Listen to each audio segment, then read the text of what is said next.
પણ માં, એક મિનિટ, મારી વાત તો સાંભળો. માં, મને માફ નહીં કરો. મારાથી ભૂલ થઈ ગઈ છે, હું માનું છું. મારી જ ભૂલ છે. મારે આ લોકોની સામે અખાડામાં નહોતું લડવા.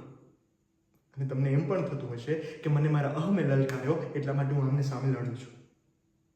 ના ના, મારા અહમ માટે નહીં, પણ પેલા ભેરુનાથે મને આખા ગામ વચ્ચે એવું કહી દીધું કે જો તું તારી માનો દીકરો હોય તો અત્યારે જ આવી જા.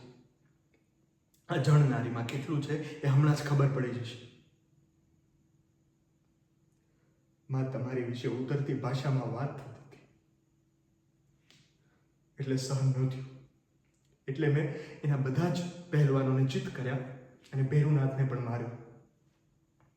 અને માં, તમને ખબર જ છે, આ ભેરુનાથ દર વખતે મા બેન વિશે કેટલા અપશબ્દો વાપરે છે. અને આ વખતે પણ આખા ગામ વચ્ચે સ્ત્રીનો મહિમા ગવાય એવા શબ્દો વાપર્યા. એટલે મારે એને મારો પરચો બતાવવો જ પડ્યો. બાકી તમને પણ ખબર છે, હું કારણ વગર ક્યારેય ગુસ્સો નથી થતો. પણ જ્યારે વાત માની આવે, માતાની આવે, ત્યારે મને સહન નથી થતું. આટલું કર્યા પછી પણ તમને જો એવું લાગતું કે મારો વાંક છે, તો તમે જે પણ સજા આપશો એ મને દિલથી મંજૂર છે. આ ઉભો તમારો દીકરો રુદ્રદત્ત, તમારો જ દીકરો.